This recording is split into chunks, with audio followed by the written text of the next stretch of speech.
c'est l'heure de parler de deux nouveaux shonen. Oui, les gars, les shonen c'est cool. Moi j'aime bien les shonen. J'aime bien beaucoup de styles d'ailleurs. Je dis que j'aime bien les shonen, mais en vrai de vrai, j'aime vraiment pas mal de styles. Bon là je commence un peu à raconter ma vie. Hein. Là vous devez se dire putain, vas-y arrête de raconter ta vie, vas-y commence la vidéo là. Oui, ok c'est bon, je vais commencer la vidéo. Donc les gars, on va commencer la vidéo sous peu tout simplement. Installez-vous bien comme il faut et let's go. Donc là en fait depuis bien longtemps, le sorcier maléfique Zagan est craint et respecté par la population en raison de sa puissance incommensurable. Bah en fait son quotidien il se résume à quoi? À étudier la magie tout en commentant les intrus qui les intrus qui vont oser s'aventurer sur son domaine. Voilà, tu rentres chez lui, bah il te claque, il te donne une gifle. Voilà, c'est en gros son quotidien. Et un jour son ami Barbatos, ça me fait penser à Barbapapa la famille des Barbapapa.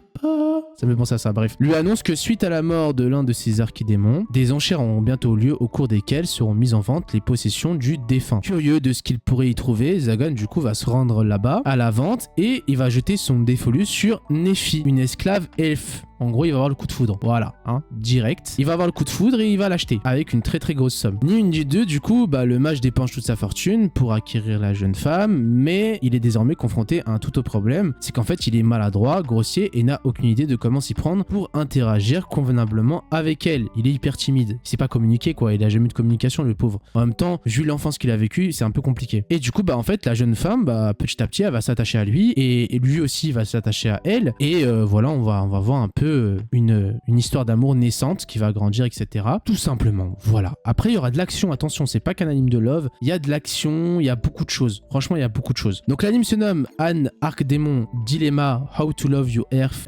Bride. J'espère que vous aimez mon accent. Genre, nous sommes dans un genre shonen, fantasy, romance, comédie, étrange des vies. L'anime est sorti le 4 avril 2024, donc il date un peu d'ailleurs, je me demande pourquoi je l'ai pas présenté. Il y a un nombre total d'épisodes de 12. L'anime est disponible en voice TFR sur Crunchyroll. Le studio d'animation Brain Base, mais franchement l'animation elle est vraiment très cool, il n'y a rien à dire. Voilà sur cet animé. Le prochain animé. Alors là, on va parler de Alec Great. Qui est Alec Great? C'est un magicien de la cour et qui avait pour mission d'assister le prince héritier lors des conquêtes de donjons grâce à ses compétences de soutien. Mais alors qu'il pensait avoir enfin trouvé sa place parmi l'élite, il est brusquement évincé du groupe. Ils vont le virer, ils vont le tèche comme une merde, ils vont le jeter. Le prince il va lui dire t'es une merde, dégage, alors qu'en fait c'est tout le contraire. Le choc est brutal, il va être humilié et banni du palais et en fait il va errer son but jusqu'au jour où une ancienne camarade de l'académie de magie lui tend la main. Parce qu'en fait avant il faisait partie d'un groupe où ils étaient 4 et ce groupe là ils étaient reconnus comme le meilleur groupe d'aventuriers, genre ils ont fait vraiment des trucs de fou ensemble. Et du coup cette invitation va marquer le début d'une nouvelle aventure pour Alec, loin des intrigues royales et des faux semblants. Et là il va vraiment reprendre son vrai pouvoir parce qu'en fait Alec de base c'est pas un mec qui est dans le soutien, c'est plus un mec dans l'action avec sa magie, tu vois. Le mec il est aussi bon en tant qu'épéiste qu'en tant que magicien, donc